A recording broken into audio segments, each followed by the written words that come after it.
Déjame que te cuente, trigueña, déjame que te diga la gloria del sueño que evoca la memoria del viejo puente del río y la alameda. Déjame que te cuente, trigueña, ahora que aún perdura el recuerdo, ahora que aún se mece en un sueño del viejo puente del río y la alameda.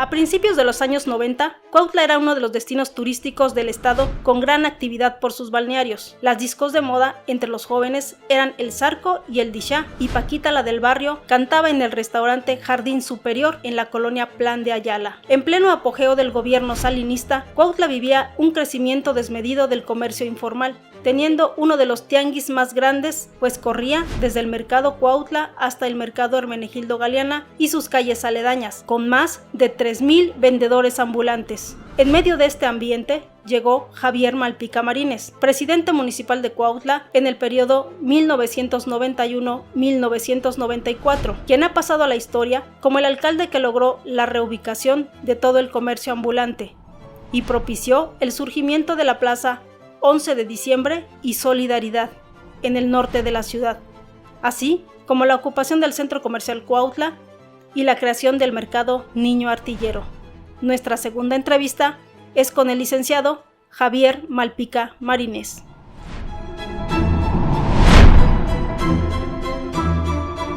El licenciado Javier Malpica Marínez, muchas gracias por darnos unos minutos de su tiempo para platicar sobre pues, la historia de Cuautla, la historia que a usted le tocó vivir como presidente municipal en el periodo 91-94. Pero antes de que nos platique sobre esta parte, la etapa de la historia de Cuautla, platíquenos dónde nació, quiénes fueron sus papás, cómo está conformada ahora su familia. Bueno, yo soy cuautlense de origen, yo nací aquí en 1949. Mi padre, José Luis Malpica Díaz, también es originario de Cuautla. Él era empleado del Poder Judicial, está jubilado de esa dependencia. Mi madre de Michoacán, dedicada al hogar, aunque ella se crió en Pachuca Hidalgo, o sea que es más de Pachuca que de Michoacán. Actualmente mi familia consta de mi esposa Elsa, que es del Estado de México. Tengo 3 hijos, la mayor Fabiola, la que le sigue Daniela y el menor Javier. Tengo 2 nietos, afortunadamente. Esa es la conformación de mi familia. Mi padre por fortuna sigue viviendo. Tengo una hermana, mi hermano ya falleció, que era el menor también. Y pues somos una familia eminentemente cuautlense, de origen cuautlense, la mayoría de sus componentes.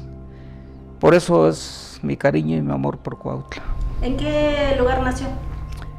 En una calle que se llama Estrada. ¿Es en el centro? En pleno centro, una callecita muy angosta que va a dar a la Cruz Roja, de Boyaza a la Cruz Roja. Ahí nací. Entonces estilaba que las señoras daban a luz en casa. No había tantos hospitales, o más bien no había hospitales. Y yo nací en esa calle, en Estrada. Sus primeros recuerdos de infancia seguramente estaban muy relacionados con el tren, con... Seguro. Lo que había en ese entorno del centro histórico de Cuautla. Sí, de la Agua de Onda hacia allá, pues eran puras huertas de mangos, eran nuestras áreas de juego. Había un negocio de don Samuel, aquel que después tuvo las tortas Sam, don Sam, que recuerdo una ocasión explotó porque él fabricaba veladora y vendía petróleo, explotó, y eso lo tengo muy grabado. Pues yo tendría 6, 7 años cuando esto sucedió, ¿no? El señor salió lastimado de las manos y demás, pero ese era mi territorio.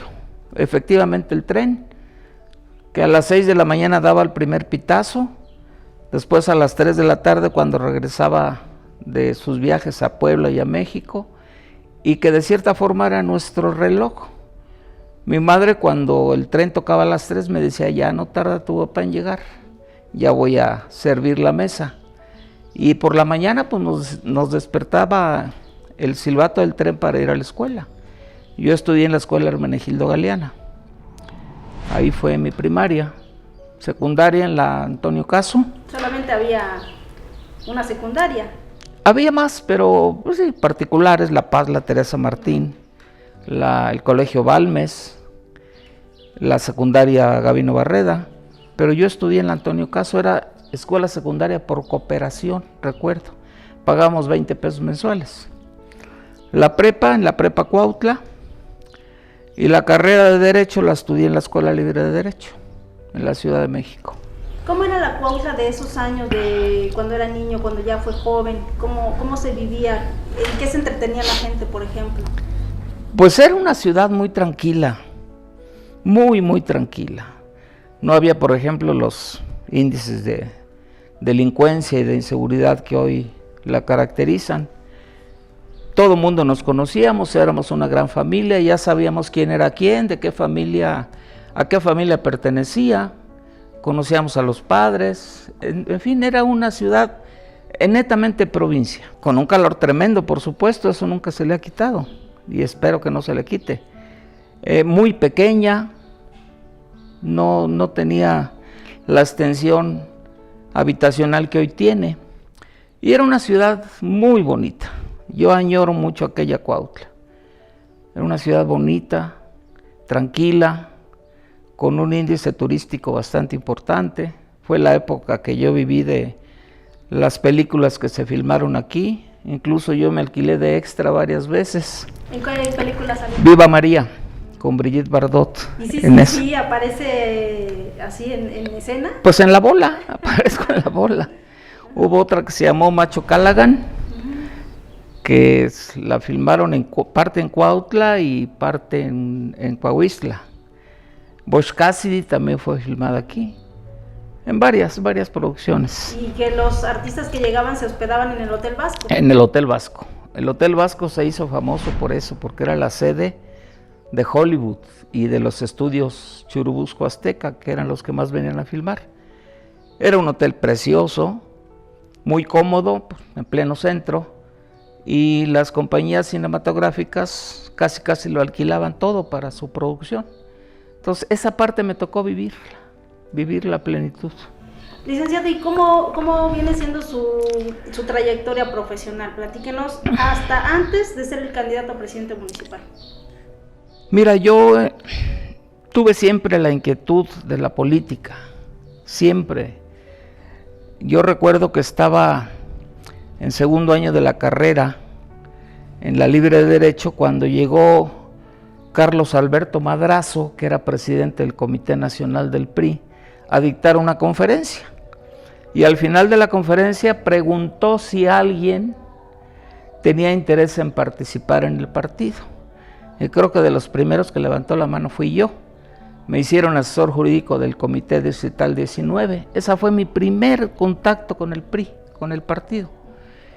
De ahí después, terminé la carrera, me vine a Morelos a trabajar en el periodo de don Felipe Rivera Crespo, que fue mi primera incursión en el poder ejecutivo. Después Raimundo Llera, que en paz descanse, mi amigo, lo hacen candidato a la presidencia municipal y me invita a venirme a su campaña. Entonces me gusta, le coordino parte de su campaña, gana la presidencia municipal y me pide que le ayude como oficial del registro civil, que fue mi primer cargo aquí ya en Cuautla. Posteriormente, con don Rodolfo Abundes, que fue quien le siguió, me pide que le ayude como asesor de la presidencia. Después viene Alfonso Cerqueda, con el que fui director de agua potable y oficial mayor en el mismo trienio. Después viene Martín Garduño, con quien soy secretario general del ayuntamiento, y así ese fue mi inicio.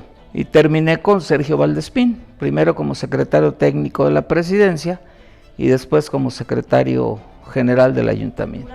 ¿Cómo es que logra usted ser el candidato? Porque hasta donde recordamos, todavía quienes vivimos alguna parte de ese periodo de la historia de Cuautla, usted no iba a ser el candidato. No, fue algo muy curioso que solamente sucede en el PRI.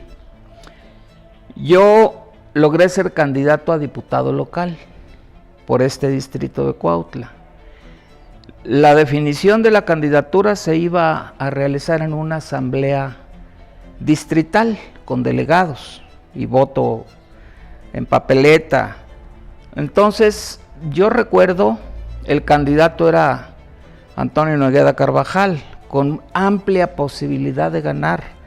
Toño Nogueda fue un fenómeno en Cuautla, arrastró simpatizantes en todas las colonias, pero tenía un señalamiento que llegó incluso a tribunales internacionales, a instancias internacionales, y que motivó una recomendación al Comité Nacional del PRI, que tenían que quitarlo de la candidatura, porque seguramente recordarás que lo estaban señalando en la desaparición de José Ramón. El partido tenía que hacer caso de esa recomendación, finalmente lo quita, y una semana antes de que se venciera el término para registrar candidato, el partido no tenía candidato en Cuautla. Entonces hacen una serie de auscultaciones con los grupos organizados, y esto me lo platicó después el presidente del partido, que era Rubén Román Sánchez, y me dice, curiosamente, en todas las propuestas aparecía tu nombre. Esa fue la circunstancia que motivó que el partido me nombrara candidato. ¿Será que en política también tiene mucho que ver la suerte? Tiene mucho que ver la suerte, pero yo venía de haber perdido una candidatura, y había una norma escrita en política y en el partido que candidato perdedor toda su vida, ¿no? Entonces yo ya no aspiraba a ser candidato. En esa época yo era secretario de Acción Electoral del Comité Directivo Estatal del partido. O sea, estaba cerca de donde se tomaban las decisiones. Y el delegado, que era el profesor Ramírez, Alberto Ramírez, un chihuahuense muy destacado y muy mañoso, un día me llama a su oficina y me dice, te voy a mandar en la terna para la candidatura a la presidencia. No vas a hacer, es para que llenes el hueco, tenemos que mandar 3. La mandan al partido, al Comité Nacional, era presidente Colosio la turna a el que era secretario de Acción Electoral, y él la ve y dice, bueno, de estos 3, al único que yo conozco es a Javier Malpica, porque yo era el secretario de Acción Electoral en Morelos y había tenido reuniones con él y demás. Es el único que conozco. Y dicen que esa decisión también influyó en la candidatura. Y ya como candidato, ¿cómo fue su campaña? Muy austera, porque no había lana. Me apoyé en muchos amigos que me ayudaron con materiales, económicamente algunos. Instalé mi casa de campaña en un departamento que me prestó Pablo Iribas Arteaga, ahí en las Playas de América. Ahí empezamos 5 gentes, Roberto Arteaga, entre los que yo me acuerdo, Consuelo Meneses, que en paz descanse, de los que yo recuerdo. Empezamos a tratar de, primero, instrumentar el itinerario de la campaña, qué íbamos a visitar, dónde íbamos a visitar, en qué iba a consistir la campaña, y en esa época se estilaban todavía los mítines, ¿no? Ahora ya no es una práctica común. Las visitas domiciliarias, y empecé y afortunadamente fui creciendo en el aceptación de la gente. Después cambié la casa de campaña para las oficinas del PRI, que estaban en el Señor del Pueblo, en una de las esquinas. Hay una tienda de conveniencia hoy ahí. Pero ya para entonces, pues ya había bastante gente que me estaba apoyando, y afortunadamente, bueno, pues logré el triunfo. ¿Quiénes eran entonces candidatos, o algún candidato así?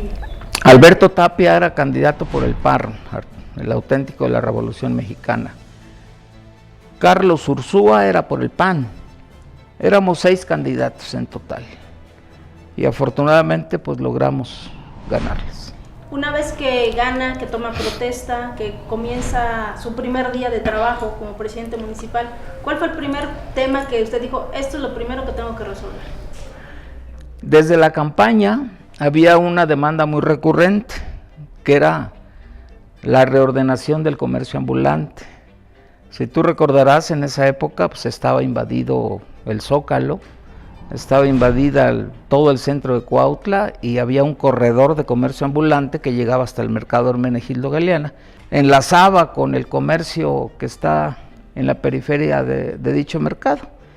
Entonces, esa fue una demanda que yo percibí desde la campaña. Y empezando la administración, lo primero que hice fue sentarme con el equipo de trabajo que me acompañó para establecer una estrategia de qué forma podríamos lograr limpiar Cuautla o reubicar al comercio ambulante.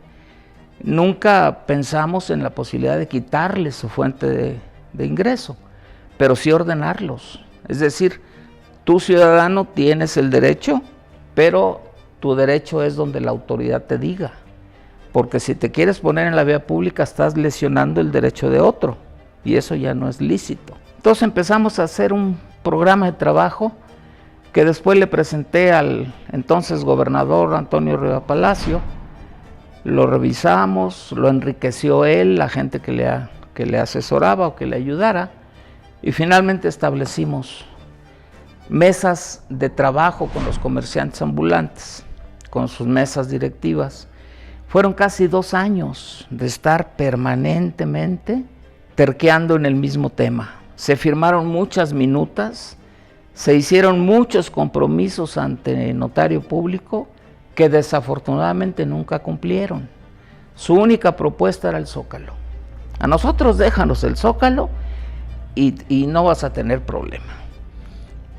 Ya para entonces el Bazar, que ahora es Centro Comercial Cuautla, existía, porque esa obra la inicia quien me antecedió, que fue Adolfo Ávila Piñarrieta.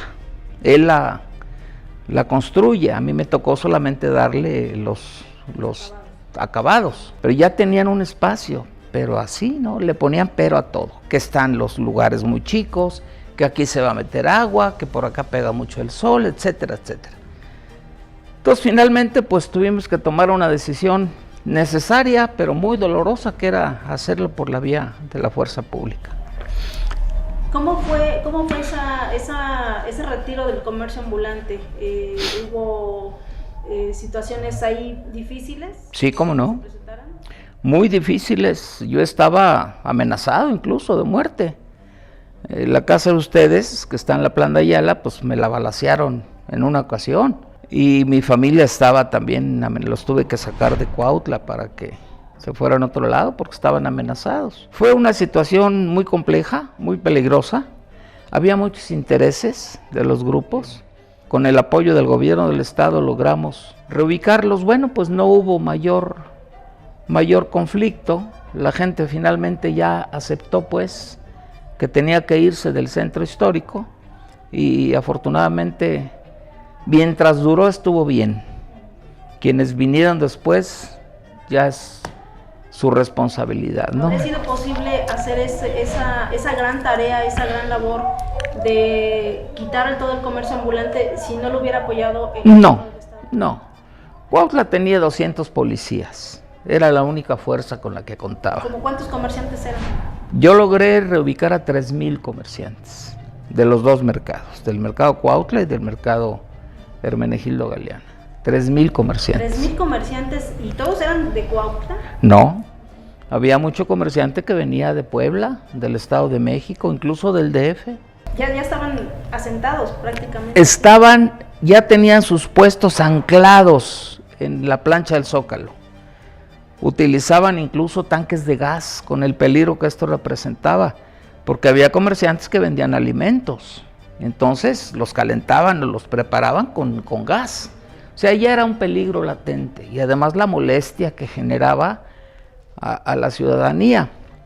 Una señora amiga mía me comentó en una ocasión, me dice, ¿sabes que yo tenía más de 3 años de no abrir la reja de mi garage?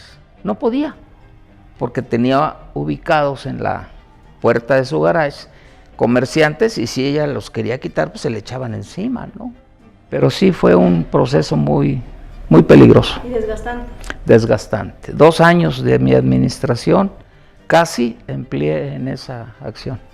Bueno, y finalmente de ahí surgen las plazas que conocemos ahora en Plaza Solidaridad, ¿no? Sí. En la parte norte. Así es. En la plaza o mercado Niño Artillero. El Niño Artillero, que es de la CTM, que se lo compraron ellos. Yo les apoyé con la escrituración y algunas cosas.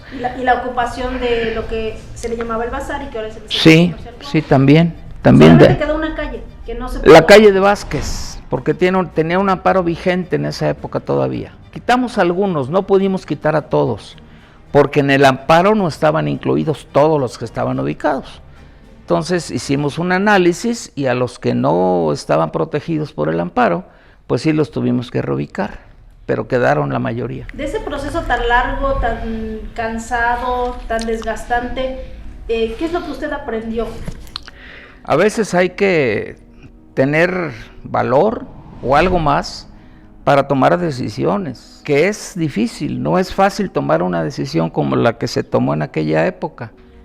Pero como tú bien dices, si no hubiera sido por el apoyo del gobierno del estado, yo difícilmente, es más, hoy no la hubiera podido tomar, ni me arriesgaría siquiera a tomarla. Pero obras que hayan impactado y que hayan dejado una huella y que usted diga, bueno, este fue mi legado en el tema de la obra pública durante mi gestión. Mira, las obras que tú haces pero las entierras, que no se nota, no te dan imagen. Te dan imagen las obras que tradicionalmente se le ha llamado de relumbrón.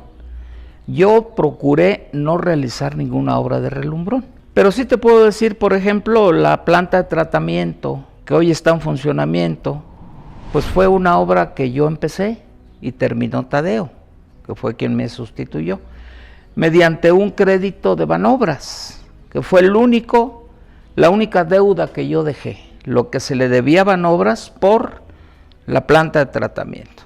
Esa es una obra que a mí me dio mucha satisfacción. Acabábamos de salir recientemente de una batalla contra el cólera que nos significó la muerte de 3 o 4 ciudadanos, no lo recuerdo bien, y que una de las obras que nos ayudaría a evitar ese tipo de enfermedades era la planta de tratamiento.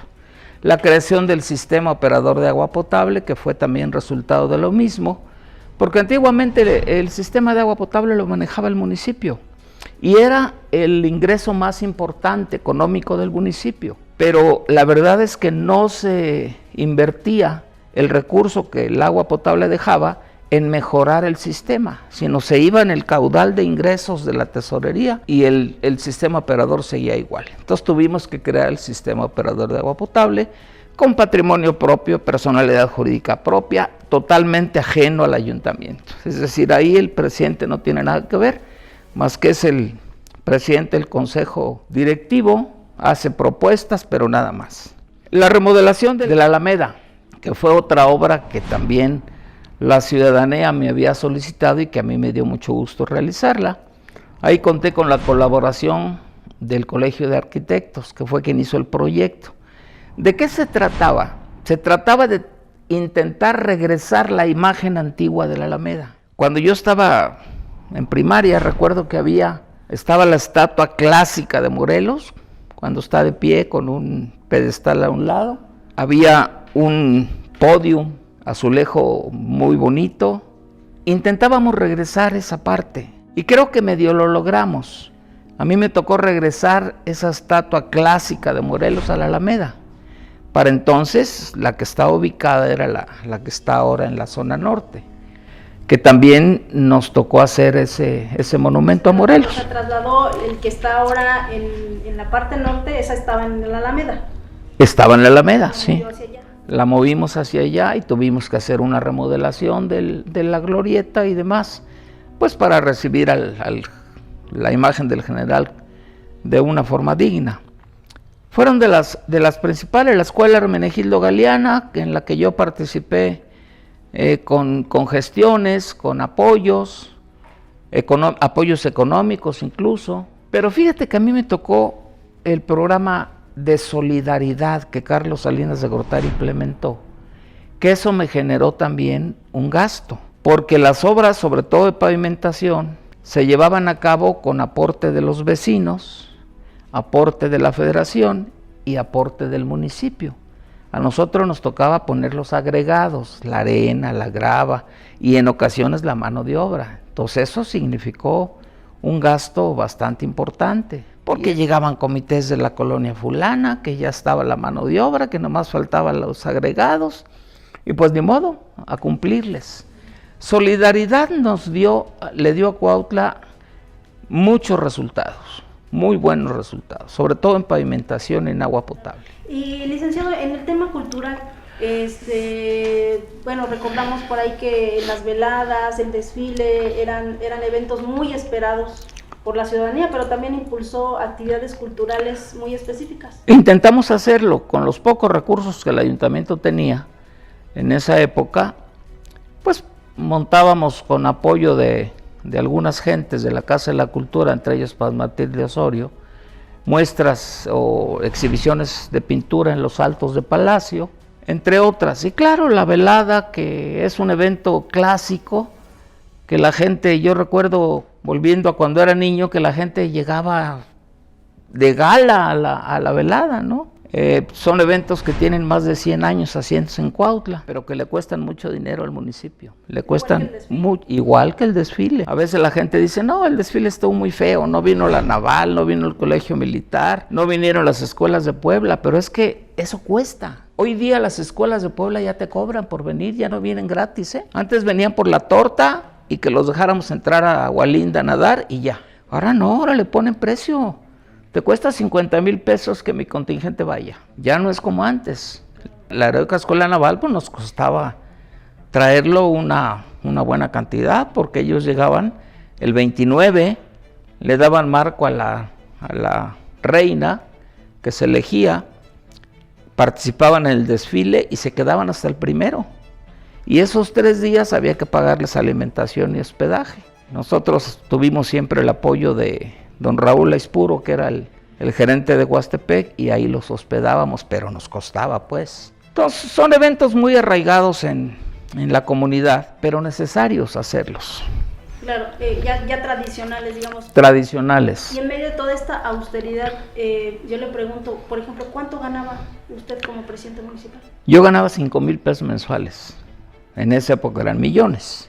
Los regidores ganaban 3,000 pesos mensuales. Los jefes de departamento, el que más ganaba, que era el secretario general, ganaba 2,500, si no mal recuerdo, y de ahí para abajo. No había más. Claro, aguinaldo y eso, ¿no? Que son prestaciones laborales, pero los salarios eran muy bajos.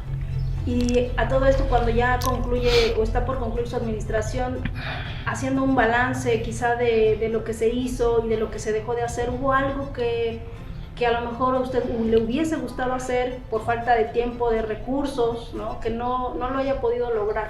Sí, la central camionera. Yo siempre he soñado con que Cuautla tenga una central camionera por la zona norte o del lado del centro ferial también, porque con eso evitarías el nudo que se hace donde está el Niño Artillero, que hay 2 o 3 terminales de camiones muy amplias y las combis llegan ahí 4. Toda esa amalgama terrible que se hace en las horas pico, yo creo que con la central camionera se resolvería, entre otras cosas.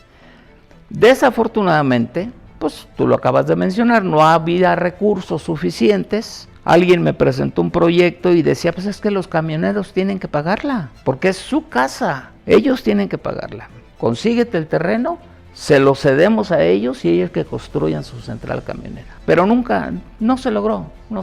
Cuando yo se lo planteé la primera vez a la Estrella Roja, casi me cuelgan de la palmera más alta del Zócalo. Bueno, sabemos que cuando un presidente municipal toma la responsabilidad de llevar las riendas de un municipio, implica tiempo completo, implica mucho trabajo diario y a veces hasta en las noches, ¿no? Llamadas o situaciones que hay que atender. Usted en lo particular, ¿qué considera que sacrificó por ser presidente municipal? A mí me encantó ser presidente municipal. En mi época no era tan complicado como hoy día, pero sí sacrifiqué tiempo para mi familia, por ejemplo, porque yo acostumbraba a llegar a las 8 de la mañana y ya estaba gente esperando. La audiencia pública te toma mucho tiempo y con todo respeto yo te diría que la audiencia pública es inútil, porque el 95% de la gente que ve al presidente es para pedir algo, trabajo, servicios, que me ayudes porque con el mariachi, porque pasado mañana es la fiesta de la capilla de la colonia, etcétera, etcétera. Y tú no tienes ahí el costal de dinero para decirle, órale, aquí está. Entonces, escucharlos, pero la gente quiere ser escuchada, ¿no? Y que le des alguna esperanza de que su problema se va a resolver. Pero te toma mucho tiempo. Ven en el presidente esta figura, ¿no? De que me va a resolver el problema que sea. Sí, claro. Por una razón, porque es la autoridad que más a la mano tienen. Es la autoridad que ven suya, que ven cercana. Porque qué esperanzas de querer ver al gobernador, ¿no? Por tanto trabajo que tiene. Pero dicen, bueno, pues vamos a ver al presidente y él que nos consiga la audiencia con el gobernador. Y con esa cercanía, porque el presidente es incluso hasta tu cuate, si se quiere. Con esa cercanía, pues se le pide la mayoría de las cosas, servicios al presidente municipal, pero insisto, no se puede resolver todo. Amanece de pronto ya un día y ya no es presidente municipal. ¿Qué sensaciones o qué experiencia usted podría contar de cuando se deja el poder? Pues se te genera un vacío. Yo al día siguiente, después de que entregué la administración, yo me levanté a la hora de siempre y me dice mi esposa, ¿a dónde vas? Ah, Chihuahua, pues de veras ya no soy presidente, ¿verdad?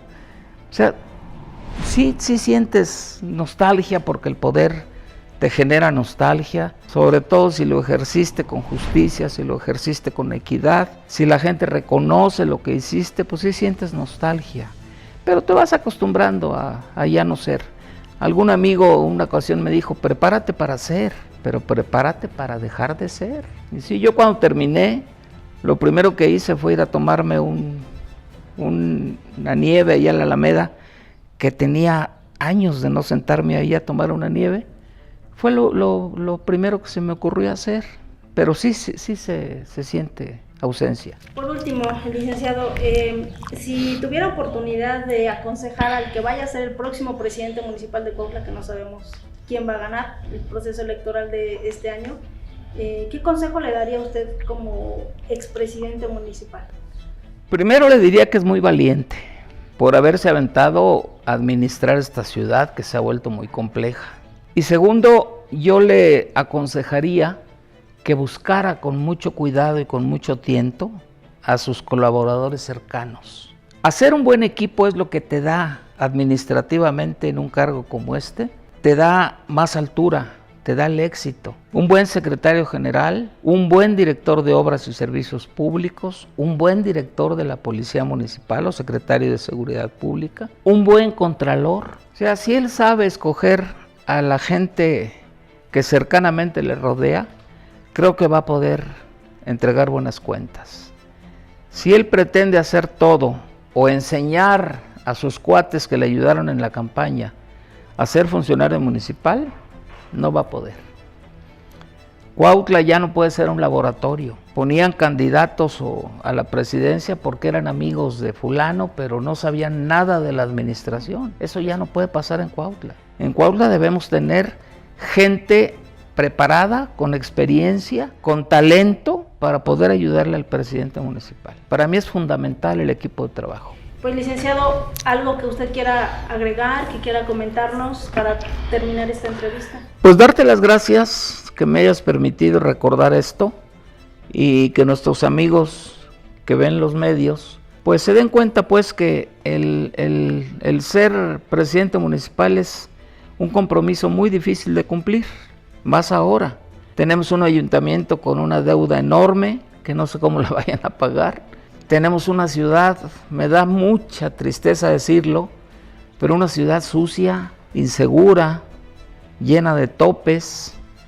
Yo le he preguntado a quien me ha escuchado, tú como turista vendrías a Cuautla, te vas a meter a los balnearios te sacan a las 6 de la tarde, que es cuando cierran. Te vas a tu hotel y después ¿qué haces? No hay nada que hacer. Cuautla ha perdido esa vocación turística, que era una fuente de ingresos importante, pero ha sido culpa nuestra, la hemos dejado caer. A lo mejor las inmigraciones han ayudado mucho, pero nuestra responsabilidad como cuautlenses no la hemos sabido cumplir a cabalidad. Y yo creo que el que llegue a administrar esta ciudad tiene que ser un cuautlense que sienta cariño y amor por Cuautla, que intente cambiar las cosas de Cuautla. Yo no digo que todo se ha hecho mal, se han hecho buenas cosas, pero lo básico está mal. Pues le agradecemos mucho, licenciado. Yo soy el agradecido. Nuevamente, y que bueno, esto que nos está compartiendo efectivamente sirva para que los cuautlenses, quizá de las nuevas generaciones que no conocieron esta historia, pues den una ojeadita a de dónde venimos, ¿no? ¿Por qué Cuautla es lo que es? Y si lo es por parte de lo que ocurrió y donde personas como usted fueron protagonistas, donde tomaron decisiones.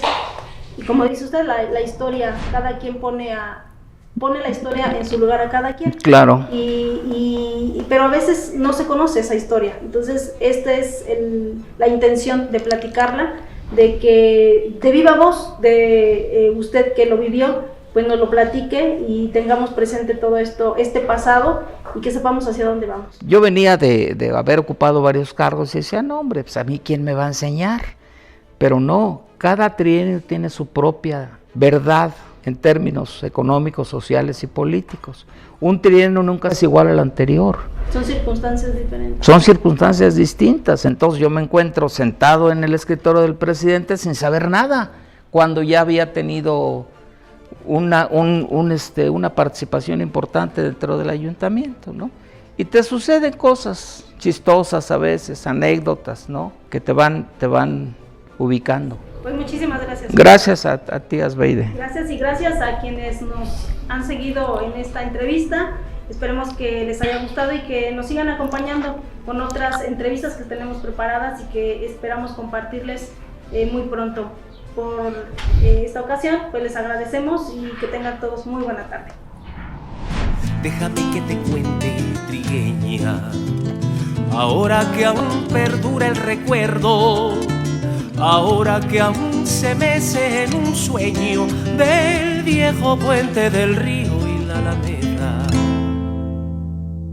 Y recuerda que jazmines en el pelo y rosas en la cara, airosa caminaba la flor de la canela, derramaba lisura que a su paso dejaba aroma de mixtura que en el pecho llevaba. Del puente a la alameda, menudo pie la lleva por la vereda que se estremece al ritmo de su cadera. Recogía la risa de la brisa del río y al viento la lanzaba del puente a la alameda.